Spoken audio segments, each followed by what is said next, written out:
Hi friends, welcome back to my channel. இன்றைக்கி நம்ம பார்க்க போகிறது காடை ஃப்ரை எப்படி பண்ணலான்னு நான் இன்றைக்கி உங்களுக்கு காமிக்க போகிறேன். இது வந்துட்டு ரொம்ப ஈஸியாக சிம்பிளாக முடியக்கூடிய ஒரு ரெசிபி. பசங்களை ரொம்ப விரும்பி சாப்பிடுவாங்க. இது வந்துட்டு காடை கபாப்புங்க. ரொம்ப சிம்பிளான ரெசிபி. வாங்க வீடியோக்குள்ளே போகலாம். அதுக்கு நான் காடை எடுத்திருக்கேன். காடை எடுத்துகிட்டு க்ளீன் பண்ணிவிட்டு நல்லா ரன்னிங் வாட்டரில் க்ளீன் பண்ணிக்கோங்க. இது வந்து ஃப்ரெஷ் காடைங்க. ஸோ நான் ஃப்ரோசன்லலாம் இது பண்ணலை. ஸோ எடுத்து க்ளீன் பண்ணிவிட்டு நான் வந்துட்டு 2 ஹாஃப்ஸாக நான் வந்து கட் பண்ணி எடுத்திருக்கேன். நான் முழு காடையை நான் வந்து பொரிக்கலைங்க. இன்றைக்கி வந்துட்டு கொஞ்சம் டிஃப்ரெண்ட்டாக ட்ரை பண்ணலான்னு அதை நான் 2ஆக கட் பண்ணியிருக்கேன். 2ஆக கட் பண்ணிவிட்டு இல்லையா உங்களுக்கு ஃபுல்லாக வேணும்னா நீங்கள் ஃபுல்லாக கூட போட்டுக்கலாம். இன்றைக்கி நான் வந்துட்டு வீடியோக்கு நான் இன்றைக்கி ஹாஃபாக கட் பண்ணி போட்டிருக்கேன். ஸோ இதுக்கு தேவையான மசாலாஸ் ரெடி பண்ணிக்கலாம். நான் வந்து இன்றைக்கி தேஜு கபாப் பேக்கெட் எடுத்திருக்கேன். ஸோ என்னோடய ரேஷியோ வந்துட்டு 2 கபாப் பேக்கெட்டுக்கு 2 முட்டை. ஸோ ஒரு பேக்கெட்டுக்கு 1 முட்டைன்ற கணக்கு. ஸோ இன்றைக்கி வந்து 2 பேக்கெட் நான் யூஸ் பண்ணியிருக்கேன். அதனால் 2 முட்டை நான் எடுத்திருக்கேன். அது கூட கொஞ்சம் பெப்பரு, இஞ்சி பூண்டு பேஸ்ட் ஆட் பண்ணிக்கோங்க.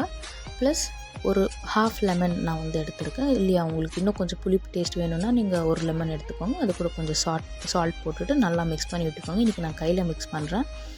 நல்லா அந்த கட்டி எதுவுமே இல்லாமல் நல்லா மிக்ஸ் பண்ணி விட்டுக்கோங்க. கொஞ்சம் நல்லா இந்த மாதிரி இப்படி எடுத்தால் போரிங் கன்சிஸ்டன்ட்டுக்கு வரணும்.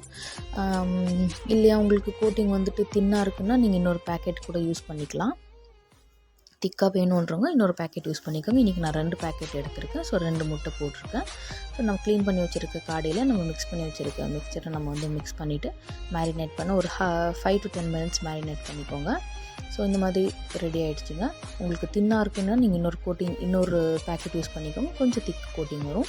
ஸோ எண்ணெய் காஞ்சியாச்சு. நம்ம ஒரு காடையாக பொரித்து எடுத்துக்கலாம். 2 பக்கமும் டீப் ஃப்ரை ஆகணுங்க. ஸோ அப்பப்போ நம்ம திருப்பி விட்டுக்கணும். ஸோ நல்லா டீப் ஃப்ரை ஆனதும் உங்களுடைய காடை இது ரெடி ஆகிடுங்க.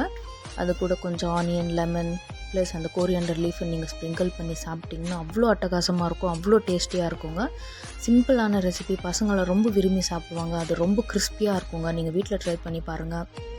அந்த ஆனியன் அப்புறம் அந்த கோரியண்டர் லீஃப் கூட அந்த நீங்கள் மீட் எடுத்து கடிச்சு சாப்பிட்றப்போ அவ்வளோ ஒரு டேஸ்டியாக இருக்கும். ப்ளஸ் அந்த லெமன் உங்களுக்கு ஒரு கிக் கொடுக்கும். உங்களுக்கு இது கூட வேணும்னா ஒரு சாட் மசாலா இல்லைன்னா ஆம்ச்சூர் மசாலா நீங்கள் தூவிட்டு கொடுத்தீங்கன்னா அவ்வளோ டேஸ்ட்டாக இருக்குங்க. வீட்டில் ட்ரை பண்ணி பார்த்துட்டு எப்படி இருக்குதுன்னு சொல்லுங்கள். கீழே கமெண்ட் பண்ணுங்கள். இன்னொரு வீடியோவில் உங்களை சந்திக்கிறேன் ஃப்ரெண்ட்ஸ். தேங்க்ஸ் ஃபார் வாட்சிங். மறக்காமல் நம்ம சேனலை சப்ஸ்கிரைப் பண்ணுங்கள். ஏதாச்சும் புது வீடியோ வேணும் இல்லை உங்களுக்கு ஏதாச்சும் டவுட் இருந்தால் கீழே கமெண்ட் பண்ணுங்கள். அந்த வீடியோ நான் எடுத்து போடுறேன். தேங்க்ஸ் ஃபார் வாட்சிங் ஃப்ரெண்ட்ஸ். மறக்காமல் லைக் பண்ணுங்கள், சப்ஸ்கிரைப் பண்ணுங்கள், ஷேர் பண்ணுங்கள், பெல் ஐக்கானை ப்ரெஸ் பண்ணுங்கள். அப்போ தான் நான் போடுற எல்லா புது வீடியோ வரும் ஃப்ரெண்ட்ஸ். பாய்.